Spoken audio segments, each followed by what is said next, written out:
Hey everyone, welcome to Political Fight Club. I'm Robert Durden, and in this episode we're going to be talking about something I think everybody needs to be educated on as we go through Biden's presidency, particularly in the last 2 years. Now, I'm preparing for the worst in a way. Now that the squad and Biden have let the bill get whittled down to nothing, the $1.75 trillion infrastructure bill, it's likely that the Democrats are going to get killed in the midterms. And it's not going to be close. It's going to be a bloodbath by all accounts of people that know about this stuff. Myself included, I think they're going to get killed. So I hope I'm wrong. Actually, I don't even really care that much, but I think they're going to get killed. But what situation does that leave us in if the Democrats lose the House or the Senate or both, likely? It leaves us in a situation where the Democratic Party will no longer have a majority. They will have their convenient scapegoat of the Republicans who will stonewall all progressive legislation. And that's convenient for the Democrats. But it leaves us in a situation where Congress is gridlocked. Nothing will pass. And if it does pass, it'll be beyond draconian because the Republicans will make sure that it passes, and then Biden will pass it. So the second 2 years of Biden's presidency are going to be, at best, a gridlock, at worst, a horrible nightmare of Republican legislation that Biden passes. So that leaves executive order. So that's what I'm making this episode about. Lee Camp wrote an awesome article. I'm going to link it below, and I retweeted it as well. 10 things that we can force Biden to do via executive order. Now, 4 of them I already went over, and I always do on my show. The 4 that I always make as my main demands. So we'll review those at the end. But I have the other 6 right here, or 6 other things that Joe Biden can do unilaterally, and this has to be our game plan for the second 2 years of his presidency, because the Congress will have their scapegoat now, meaning the Democrats in Congress will now be able to blame the Republicans, act like they're fighting for Medicare for all again, because they'll go, well, we want Medicare for all, but the Republicans are blocking it. That's what the squad will do. They'll change their rhetoric. They'll be unleashed, if you will, by Nancy Pelosi on being able to say what they want. They haven't been able to do that the first 2 years because if they were talking about Medicare for all, it would make the Democratic Party look very bad for not passing it because they have a majority. Once they lose that majority, they'll go, AOC and Inc., you guys can say whatever you want. Go back to being firebrands. Go back to lying to your constituents. They like it when you lie about Medicare for all. So that's what will happen. Once they have that scapegoat, it's gridlocked in Congress. We have to go after Joe Biden, and basically the best we can hope for is that he does a couple of executive orders. Now, let's start from the top. No particular order here. He could offer temporary protection status to immigrants, which you're allowed to do unilaterally if there's some sort of catastrophe going on in their home country, which there's a global pandemic, and of course the United States destabilizes countries all over the place, and then those people come here as immigrants. We have to give them temporary protection status, which protects them from being deported while they're seeking asylum and waiting for their asylum paperwork to process, which takes forever in America. So that's something he can do on his own, protect the immigrants. 2, he could officially end the war on terror.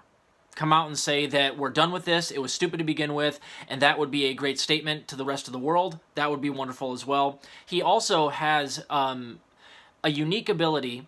The president can set the standards or the rules involved with nuclear launches. What he could do is put in place, just in case Trump does win again in 2024, which he's gonna, that you cannot no longer, as the president, have the sole capability to launch codes or use the launch codes. You could say, for instance, that you cannot launch a nuclear weapon without also the consent of the Senate Majority Leader and the head of the House of Representatives. You could do something like that. Joe Biden could write that rule and safeguard nuclear launches from if Trump takes office again. But he's not going to do that. That's something he could do, though. So ending the war on terror and rewriting the rules on the nuclear launch codes and the red button, if you will. Number 3, increase the official poverty measure. So the way that they calculate poverty in this country is like 60 years old. So the official poverty line, for instance, for a family of 3 is $20,500. If he were to double that, which still is, I mean, I think that's more than reasonable with the cost of everything in today's society. A family of 3 on like 40 grand, that would allow people below making less than that to get a lot more benefits. So how they calculate poverty can be changed unilaterally, and he could, force that it be rewritten to a much higher number, thereby helping a lot of struggling people who are in fact in poverty, but they don't qualify as impoverished because they don't make less than $20,500 for a family of 3. He could do that. 4, he could close Guantanamo Bay. 5, he can close the offshore tax loophole regulations that were put into place by Trump's 2017 tax cuts.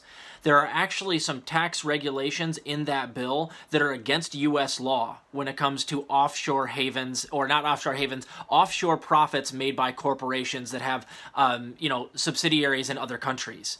So there's a way, and it's explained better in the article, and I don't want to fumble it, but basically those are against the law, and they actually incentivize corporations to send a lot of their subsidiaries and some of their workers overseas in attempt to get tax breaks. You could just simply say, no, those are illegal. We're going to go back to the old law before the 2017 tax cuts, or just rewrite them according to law as it stands today and close those loopholes. So he could do that as well.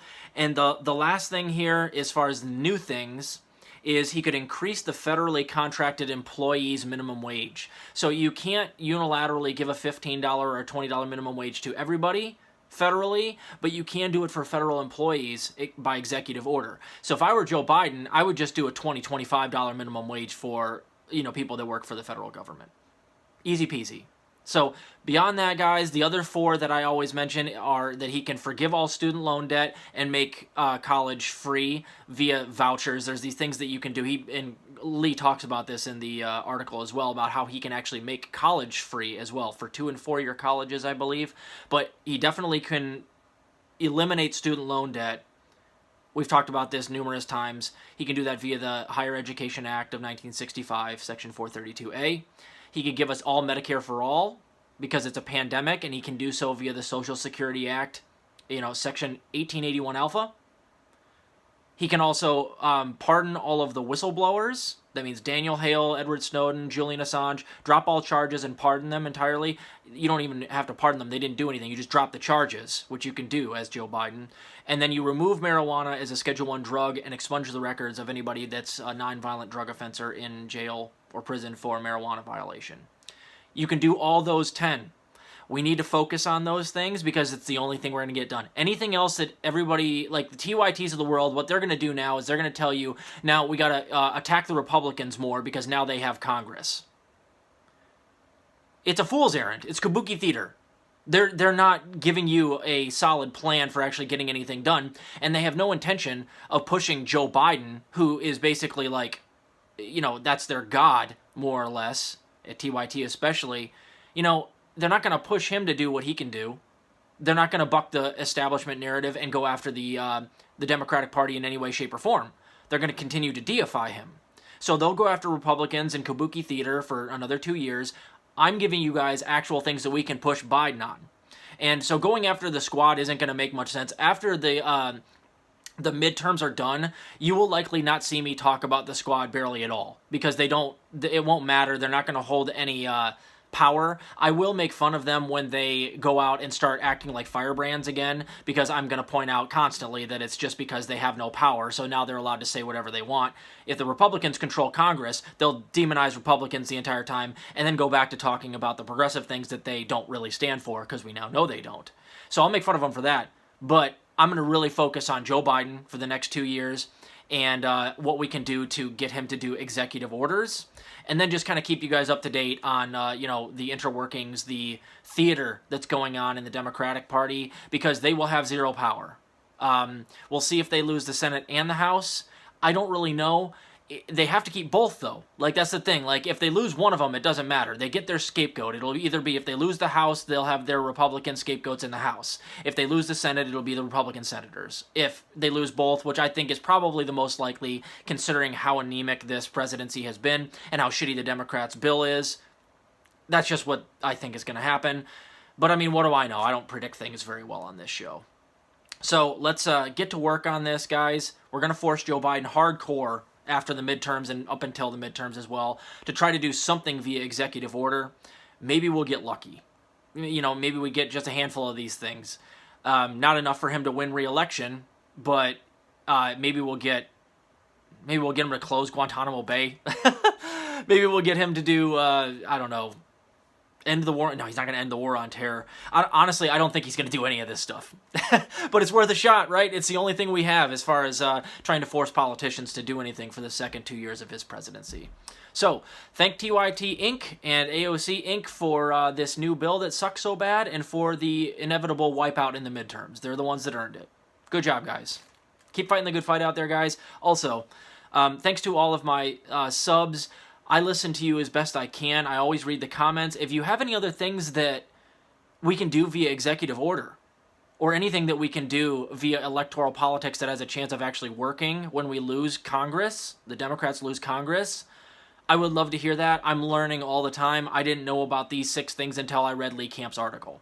I'd just been running through my top 4 or 5 things that I knew were available and that were valuable to get done via executive order, but now I will add these to the repertoire. Thanks, guys. We'll talk to you later.